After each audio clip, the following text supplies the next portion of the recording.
Make sure Grandma never sees this.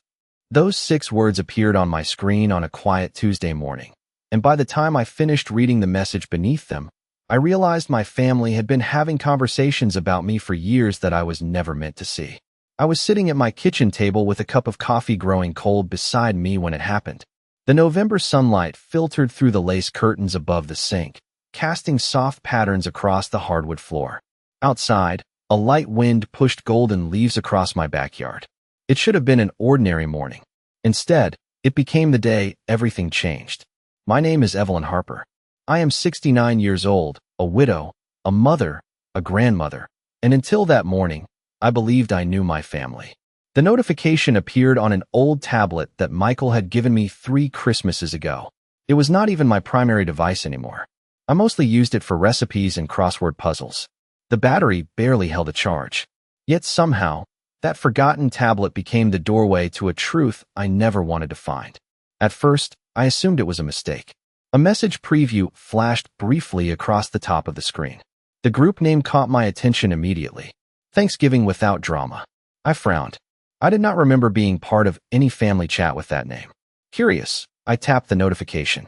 The screen loaded slowly. My internet connection hesitated. Then the messages appeared. There were dozens of names in the conversation.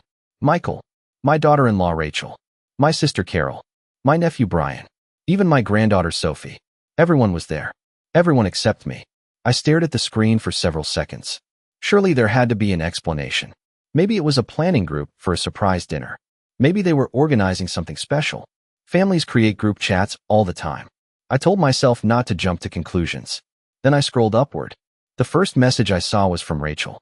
Remember, if Evelyn asks about Thanksgiving, just tell her plans are still being finalized. My stomach tightened. I kept reading. Another message followed. We cannot have a repeat of last year. Someone reacted with a laughing emoji. Then another message appeared. Exactly. Holidays are easier when she is not involved in every detail. I felt my fingers grow cold against the screen. The kitchen suddenly seemed quieter than before. Even the ticking clock on the wall sounded distant. I looked around the room as if someone might walk in and explain everything. But there was nobody there. Only me. Me and the messages. I scrolled further. More conversations. More jokes. More comments. None of them openly cruel. None of them dramatic. That was what made them hurt. They were casual. Comfortable. As if discussing my exclusion had become normal. As if removing me from family events was simply another item on a checklist. Then I reached the message that stopped me completely. It came from my son. My only son. Michael. Just make sure Mom never sees this group. It would only upset her. I read the sentence once. Then twice. Then a third time. My coffee sat untouched beside me. The steam had disappeared. Outside, the wind continued moving leaves across the yard. Everything looked exactly the same. Yet nothing felt the same anymore. I did not cry. I did not call anyone. I did not send a message demanding answers. Instead, I sat very still and continued reading. Because somewhere between those lines, hidden beneath years of polite smiles and family photographs, was a story I had never been meant to discover. And for the first time in my life, I knew I needed to find out exactly what had been happening behind my back. For the rest of that morning, I remained at the kitchen table, scrolling through messages that stretched back months. Occasionally, I stopped reading and simply stared out the window. The oak tree in my backyard had already lost most of its leaves. A few stubborn ones still clung to the branches, trembling each time the wind blew. I understood how they felt. Part of me wanted to close the tablet and pretend I had never seen any of it. Another part knew that was no longer possible. Once you see the truth, you cannot return to the comfort of not knowing. What hurt the most was not a single message. It was the pattern, the casualness, the ease with which people discussed me, when they believed I was not listening. Around noon, I finally set the tablet aside and walked through my house. It was a small colonial home on a quiet street outside Boston. My husband, Richard, and I had bought it 37 years earlier. Every room carried memories. The hallway still displayed photographs from family vacations. The dining room held the same oak table where Michael had done his homework as a child.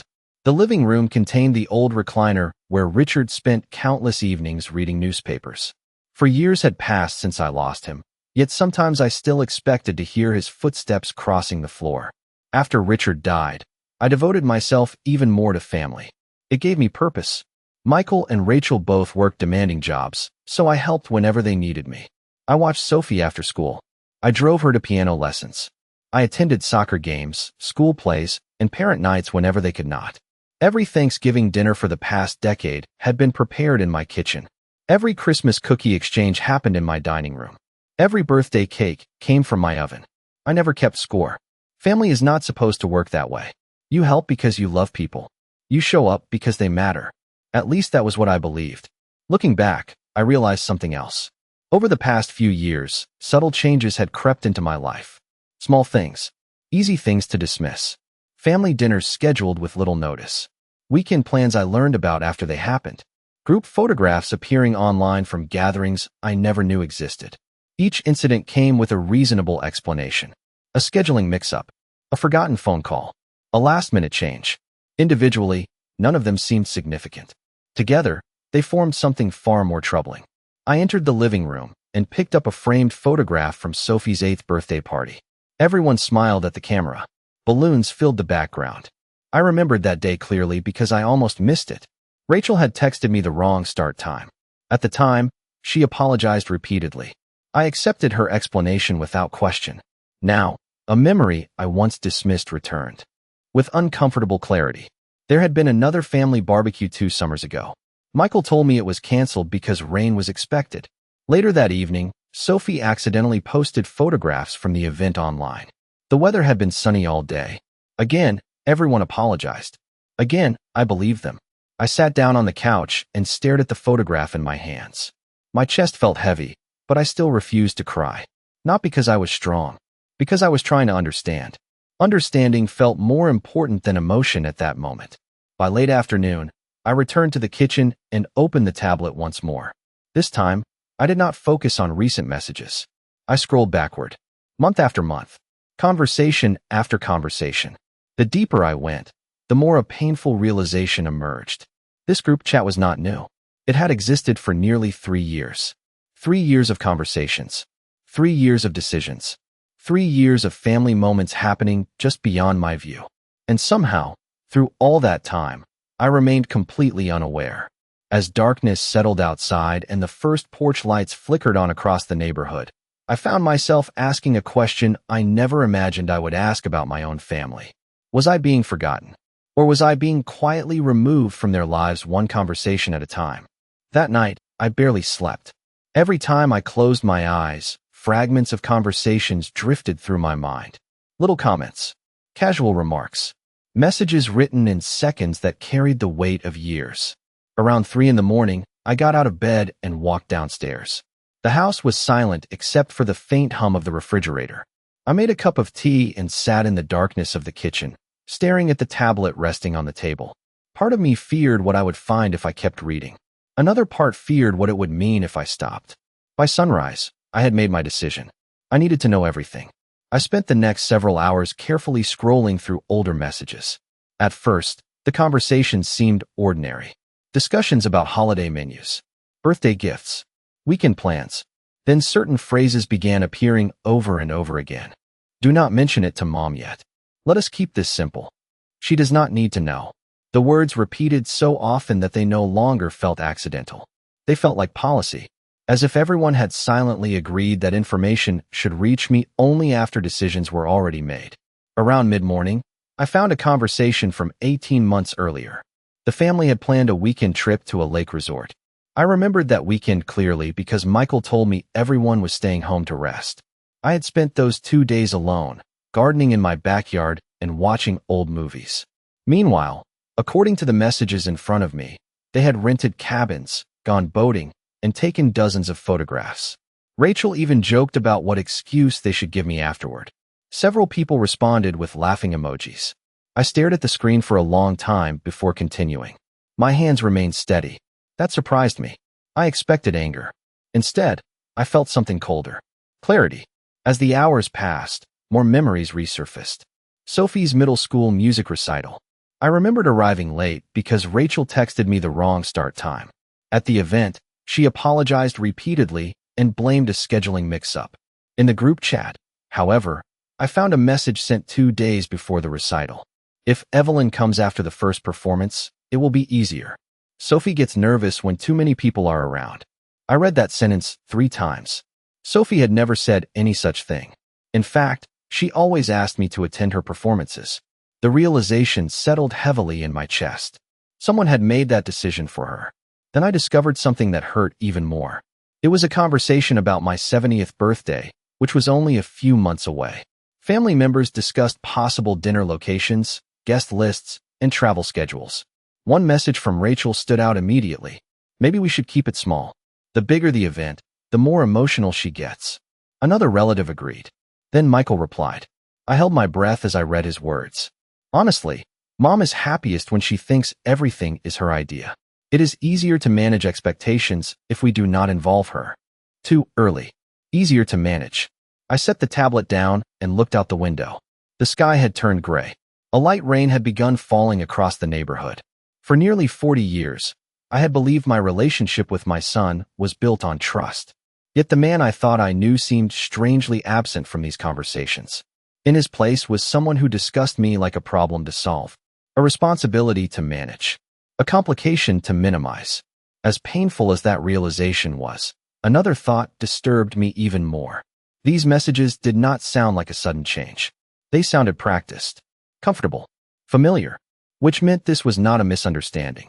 It was a culture, a pattern that had quietly grown for years while I smiled in family photographs, baked birthday cakes, and believed I belonged. And for the first time, I began to wonder how many memories I treasured were built on stories that were never entirely true. The following day, I stopped reading the messages for a while and began looking through my own memories instead. Sometimes the truth hides in plain sight until you are given a reason to search for it. I spent the morning sorting old photographs that I kept in decorative boxes in the hallway closet. For years, those photographs had represented comfort. Now they felt like evidence. I spread them across my dining room table and studied them one by one. There was Michael at age 10 holding a fishing rod beside his father at a lake in New Hampshire. There was Sophie as a toddler sitting on my lap during Christmas morning. There was Rachel smiling beside a birthday cake I had baked for her shortly after she joined the family. Looking at those pictures, I remembered how hard I had tried to make everyone feel welcome. When Rachel married Michael, I treated her like a daughter. I helped her unpack boxes when they bought their first house. I watched Sophie whenever they needed childcare. I delivered homemade meals when Rachel worked late. I never expected gratitude. I only believed those things mattered. Yet as I looked through the photographs, another realization emerged. The changes had started long before I noticed them. Rachel used to call me several times a week. Then it became once a week. Then only when she needed help. Family dinners slowly moved from my house to restaurants where conversations felt rushed and distracted. Holiday planning happened later and later, often after decisions were already made. At the time, I explained everything away. People get busy. Families evolve. Life changes. But now I could see the pattern. The distance was not accidental. It was gradual, deliberate. One memory returned especially clearly. 3 years earlier, I had offered to host Easter dinner. Rachel told me they already had plans. I spent the holiday alone, assuming everyone was busy. A few days later, Sophie accidentally mentioned a large gathering at Rachel's sister's house. I remembered feeling confused, but Rachel quickly explained that the invitation list had been limited because of space. At the time, I accepted the explanation. Now I searched the group chat archives for that weekend. The messages appeared immediately. They discussed seating arrangements, menu options, decorations. Not once did anyone suggest inviting me. Not once did anyone ask whether I might want to attend. The decision had been made before the conversation even started. I sat back in my chair and closed my eyes.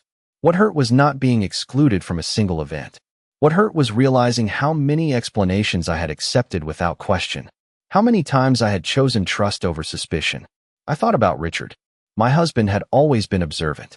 He noticed details other people missed. If he were alive, would he have seen this sooner than I did? The thought lingered longer than I wanted. That afternoon, I found myself reading conversations from nearly 3 years earlier. That was when the group first began. The earliest messages seemed harmless. Then I found a comment from Rachel that changed everything. It is easier if we tell Evelyn after everything is finalized. Otherwise, she will want to be involved. Several people agreed. Nobody objected. Nobody defended me. And from that moment forward, The pattern repeated itself hundreds of times. Decision first. Information later. Inclusion optional. I stared at the screen as the late afternoon sunlight faded across my kitchen floor. For years, I believed I was slowly drifting away from my family because life was changing. Now I understood something far more painful. I had not drifted away at all. Someone had been quietly moving the shoreline while I stood in the same place, trusting the people I loved most. By mid-morning, I had decided it was time to document everything carefully. I gathered my notes, photographs, and a stack of printed messages from the group chat that Rachel and Michael had maintained for years. I spread them across my dining room table, aligning photographs with the dates on the messages. Each item felt heavier than its physical weight, carrying not just memory, but intention. I made a cup of tea, watching the steam rise, as the autumn sunlight poured through the kitchen windows, illuminating dust motes floating lazily in the air. Sophie came in from school a few hours later, dropping her backpack on the floor, her eyes curious as she noticed the organized chaos across the table. "Grandma, what are you doing?" she asked softly. I smiled without looking up, trying to understand everything that's happened. She pulled up a chair beside me. We went through one message at a time, one photograph at a time, piecing together events that had previously seemed innocuous. The small, casual comments from Rachel, the understated suggestions from Michael, each now revealed their cumulative effect. Every overlooked birthday, every last-minute event change, every small exclusion formed a pattern I could not ignore. Sophie pointed to a photograph of her last birthday party and asked why I had not been included in the group photo. I explained, carefully, that I had only recently discovered the chat.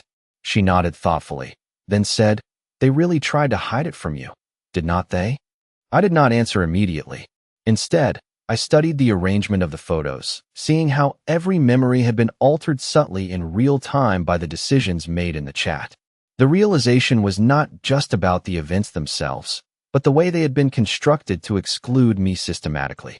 For hours, we worked quietly, organizing, comparing, analyzing. Each new message, each new photograph reinforced the same conclusion. The people I trusted most had quietly orchestrated circumstances in which I would be unaware of the full picture of my own family life. It was not malicious in an obvious way. There were no shouting matches, no confrontational statements, just a quiet, persistent pattern of exclusion. I began making notes for myself, a careful record of events, observations, and dates. The act of writing became almost meditative, helping me regain clarity amid the emotional turbulence. By late afternoon, I had compiled a comprehensive understanding of the extent to which I had been kept at a distance, the motives behind the small manipulations, and the steady erosion of my presence in family decisions. Sophie watched me with an intensity that mirrored my own, as if she too were learning how to read between the lines, how to observe and understand subtle human behavior.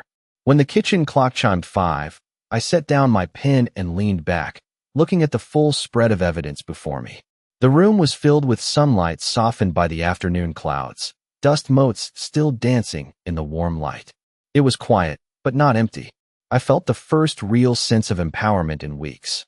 Not through confrontation, not through anger, but through knowledge, observation, and careful planning. And I knew, deep in my bones, that the next time the family gathered, I would no longer be unaware. I would no longer be caught unprepared, and the balance of understanding would finally begin to shift. The next morning, I made a decision that surprised even me. I stopped calling. For years, I had been the one who reached out first. I called Michael every Sunday afternoon. I texted Rachel before holidays to ask what dishes she wanted me to bring. I checked on Sophie after every school event. Those habits had become so automatic that I barely noticed them anymore. But now, after everything I had learned, I wanted to see what would happen if I simply stepped back. So I did nothing. Monday passed. No calls. Tuesday passed. No messages. Wednesday arrived, bringing cold rain and gray skies, and still my phone remained silent. At first, I found myself glancing at it every few minutes. Then every hour. Eventually, I stopped checking altogether. The silence itself became an answer. For so long, I had believed I was part of a busy family. Now I wondered if I had actually been the person holding certain relationships together. On Thursday afternoon, Sophie stopped by after school. She carried her usual backpack and dropped it beside the kitchen counter. After helping herself to a cookie from the tin I always kept stocked for her, she sat across from me at the table. Dad asked if I had talked to you, she said casually. I looked up from my crossword puzzle. What did you tell him? She shrugged. The truth. That I was here. I smiled faintly. And what did he say? Sophie hesitated before answering. He seemed surprised. The word lingered in my mind. Surprised. Not concerned. Not worried. Surprised. As though my absence from their routines had become noticeable only because it interrupted expectations. Sophie studied me carefully. You are different lately. I folded the newspaper and set it aside. Different how? You are quieter, she said. But not sad. I considered her observation. Maybe I am just paying attention. She nodded thoughtfully, as if she understood more than most adults would. Before leaving that afternoon, Sophie paused by the front door. Grandma. Yes. You know I never wanted them to leave you out, right? For a moment, neither of us spoke. Then I walked over and hugged her tightly. I know. After she left, I stood by the window watching her walk down the driveway. For the first time since discovering the messages, I felt something other than disappointment. Gratitude. Not everyone had participated in the exclusion. Not everyone had forgotten what family was supposed to mean. That evening, I returned to the group chat archives once more. This time, I was not searching for evidence. I was searching for understanding. And slowly, another pattern emerged. Rachel often initiated conversations. She suggested guest lists, organized gatherings, managed information. But she rarely acted alone. Again and again, people agreed with her, supported her, followed her lead, including Michael. Especially Michael. That realization hurt more than any message Rachel had ever written. It would have been easier if this story had a single villain. Easier if one person had manipulated everyone else. But families are rarely that simple. The truth was more uncomfortable. People had chosen convenience over honesty. They had chosen comfort over inclusion. And over time, those choices became habits. Habits became traditions. Traditions became culture. By the end of the evening, I closed the tablet and placed it inside a drawer. I no longer needed to read every message. I understood enough. The question was no longer whether they had excluded me. The evidence answered that clearly. The question now was what I intended to do with the truth. Outside, the rain had finally stopped. Moonlight reflected off the wet pavement beyond my front porch. The neighborhood looked peaceful, quiet, unchanged. But inside me, something fundamental had shifted. For the first time in years, I stopped chasing people who were slowly walking away. And in that silence, I began hearing my own thoughts more clearly than ever before. Over the next several days, something unexpected happened. The absence I had created began producing reactions. Not dramatic reactions. Not confrontations. Small reactions. The kind people reveal when a routine suddenly disappears. On Friday morning, Michael called. It was the first time he had initiated a conversation in nearly 3 weeks. I stared at his name on the screen before answering. Hi, Mom, he said. His voice sounded normal, casual, as if nothing had changed. Hi, Michael. A brief silence followed. Everything okay? He asked. I smiled faintly. The question fascinated me. Not because he was asking about my feelings, but because he had noticed my absence. Of course, I replied. Why wouldn't it be? Another pause. You just seem quieter lately. Maybe I have less to say. He laughed awkwardly and changed the subject. The conversation lasted less than 5 minutes. When it ended, I sat at my kitchen table and realized something important. He sensed the difference. He simply did not understand it yet. That afternoon, Sophie arrived carrying a folder from school. She dropped into the chair across from me and immediately noticed the stack of papers beside my laptop. Are those more messages? She asked. I nodded. Some of them. Sophie looked down at the table. Dad asked me something yesterday. What was that? He asked if you seemed upset. I raised an eyebrow. And what did you tell him? She smiled slightly. I told him you seemed peaceful. The answer stayed with me long after she left. Peaceful. That was exactly the word. The hurt remained. The disappointment remained. But the confusion was gone. There is a strange kind of peace that arrives when uncertainty finally ends. That evening, I continued organizing screenshots into folders. Holidays, birthdays, vacations, family gatherings. Patterns emerged even more clearly now. Certain phrases appeared repeatedly. Do not mention it yet. We can tell her later. It will be easier this way. Easier. The words surfaced constantly. I began to understand that nobody viewed themselves as cruel. In their minds, they were simplifying situations, avoiding uncomfortable conversations, managing expectations. Yet every shortcut had come at someone else's expense. Mine. By Sunday afternoon, Thanksgiving was less than 2 weeks away. Normally, my kitchen would have been full of preparation lists by then. Grocery inventories, recipe notes, guest counts. Instead, the counters remained empty. No planning, no phone calls, no invitations, just silence. Around 6 o'clock that evening, Rachel finally sent a message. It was brief. Hope you are doing well. We should finalize Thanksgiving plans soon. I read the sentence several times. Months of conversations hidden from me. Years of decisions made behind closed doors. And now this polite little message. I did not respond immediately. Instead, I walked into the living room and looked at an old photograph of Richard.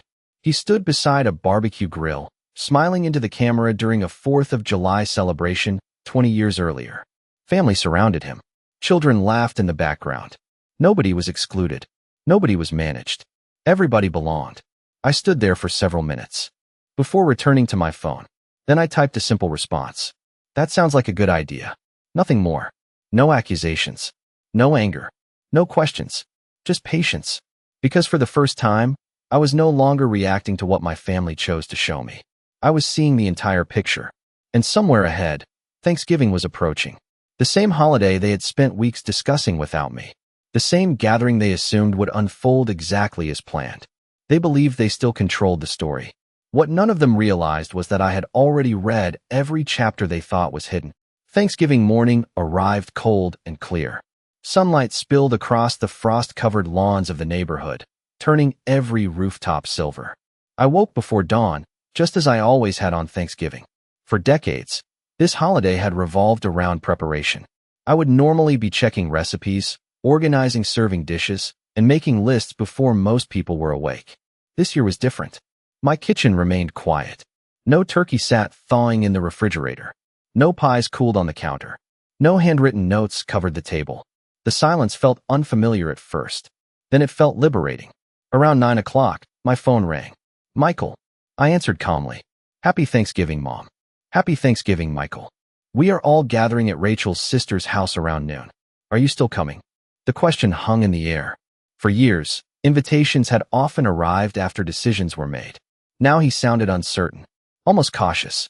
Yes, I replied. I will be there. After we ended the call, I walked into my study and looked once more at the folder resting on my desk. Inside were the screenshots, carefully organized and labeled. I had spent days reviewing them. Not because I wanted revenge, because I wanted clarity. There is a difference. By noon, I arrived at the gathering carrying a simple casserole dish and my folder tucked neatly inside a tote bag. The house buzzed with activity. Children ran through the hallways. Football played softly in the background. Conversations floated from room to room. On the surface, everything appeared perfectly normal. Rachel greeted me warmly at the door. Michael offered a quick hug. Several relatives smiled and wished me a happy Thanksgiving. Watching them felt strange now. Not because I hated them. I did not. What felt strange was knowing how much existed beneath the surface of those interactions. The afternoon unfolded exactly as family holidays often do. Plates were filled. Stories were shared. Laughter echoed through the dining room. Yet I noticed something subtle. People kept looking at me. Not constantly. Just enough to reveal uncertainty. My recent distance had not gone unnoticed. Around the table, conversations occasionally paused when I entered them. Then resumed. Nothing dramatic. Just awareness. The absence of my usual role had altered the atmosphere. Sophie sat beside me during dinner. At one point she leaned closer and whispered, "Are you okay?" I smiled. "I am better than okay." She seemed relieved by the answer. As dessert approached, relatives began discussing Christmas plans, dates, travel arrangements, guest lists. Listening to them felt oddly familiar. For years, these conversations happened without me. This time, however, I understood exactly how they worked. Suggestions were made. Decisions quietly formed. Certain voices carried more influence than others. Rachel naturally took charge. Everyone followed, just as they always had. Then something happened that caught my attention. Rachel mentioned a holiday event scheduled for early December. Several people nodded.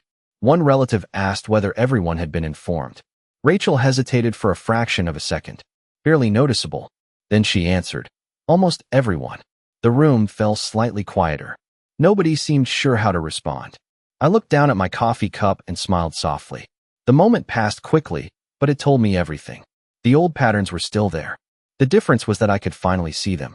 By early evening, dishes had been cleared away and conversations became smaller, quieter. Family members gathered in little groups throughout the house. I stepped onto the back patio for fresh air. The sun was setting beyond the trees, painting the sky in shades of gold and orange. For several minutes, I stood alone watching the horizon. Then I heard footsteps behind me. Michael. He joined me at the railing and stared toward the fading sunlight. Neither of us spoke immediately. Finally, he looked at me and said, "You seem different lately." I turned toward him calmly. Maybe I finally started paying attention. The expression on his face changed. Just slightly. Not enough for anyone else to notice, but enough for me. And in that moment, I realized something important. They still did not know what I had discovered, but somewhere deep down, they were beginning to sense that the story they had carefully controlled was no longer entirely theirs. The following Sunday, I invited the family to my house for dinner. Nothing unusual, nothing dramatic, just a simple meal. The same kind of gathering I had hosted dozens of times before. Everyone accepted, perhaps because they assumed things had returned to normal, perhaps because they believed I would continue playing the role they had assigned me. By late afternoon, cars filled my driveway. Michael arrived first, followed by Rachel and Sophie. Other relatives soon followed. The house buzzed with conversation as coats were hung and dishes were carried into the kitchen. Looking around, I felt strangely calm. Not nervous, not angry, simply certain. For weeks, I had carried knowledge that nobody else knew I possessed. Tonight, that would change. Dinner unfolded peacefully. We talked about work, school, weather, and holiday plans. Rachel laughed. Michael told stories. Relatives shared updates about their lives. Anyone walking past the windows would have seen a happy family gathered around a table. In many ways, we were. Families are complicated. Love and disappointment often occupy the same room. When dessert was finished and coffee cups were filled, I stood from my chair. The conversations gradually quieted. Before everyone leaves, I said gently, "There is something I would like to share." No one looked concerned. Why would they? For decades, I had never created scenes. I walked into my study and returned carrying a small box. Inside were several envelopes. One by one, I placed them on the table. Michael looked puzzled. Rachel exchanged a quick glance with him. Sophie sat very still. "What is this?" Michael asked. "Just something I think everyone should read," I replied. Then I sat back down. No speech. No accusations. No dramatic announcement. I simply nodded toward the envelopes. Curiosity spread around the table. Slowly, people opened them. The room became quiet. Inside each envelope were printed screenshots. Messages from the group chat. Their messages. Their words. Their conversations. Nobody spoke for several seconds. The only sound came from pages being turned. I watched faces change one after another. Confusion. Recognition. Discomfort. Reflection. Rachel stopped reading halfway through her stack and stared at the table. Michael continued longer, his expression growing heavier with each page. Across the room, my sister Carol quietly removed her glasses and rubbed her eyes. No one argued about authenticity. No one claimed the messages were fake. They recognized every word immediately because they had written them themselves. Eventually, Michael looked up. "Mom," his voice faltered. For the first time in weeks, I interrupted gently. "You do not need to explain." The room fell silent again. "I am not sharing these because I want apologies," I continued. "And I am not sharing them because I want anyone embarrassed." I paused and looked around the table. "I shared them because I spent years wondering why I felt farther away from all of you. Now I know." Nobody moved. Nobody spoke. Tears never came. They were unnecessary. The truth was sitting right there between us. Page after page. Screenshot after screenshot. Evidence not of cruelty, but of choices. Small choices repeated over years. Choices that slowly created distance while pretending everything was fine. Finally, Sophie reached across the table and took my hand. The gesture broke something in the room. Not in a bad way. In an honest way. People began looking at one another instead of avoiding eye contact. Some conversations started quietly. Others remained silent. Reflection replaced defensiveness. After a long while, Michael spoke again. I did not realize how it looked when you saw it all together. I nodded. Neither did I. That was the truth. Patterns are difficult to see when you live inside them. As the evening came to an end, nobody offered grand promises. Nobody delivered dramatic speeches. Real life rarely works that way. But something had shifted. The secrets were gone. The silence was gone. The carefully managed version of reality had finally been replaced by the truth. And as I stood at the front door saying goodbye to my family, I felt lighter than I had in years. Not because everything had been fixed, because I no longer needed permission to see clearly. The group chat they never meant for me to find had shown me exactly where I stood. And once the truth was visible, everyone else finally had to see it too.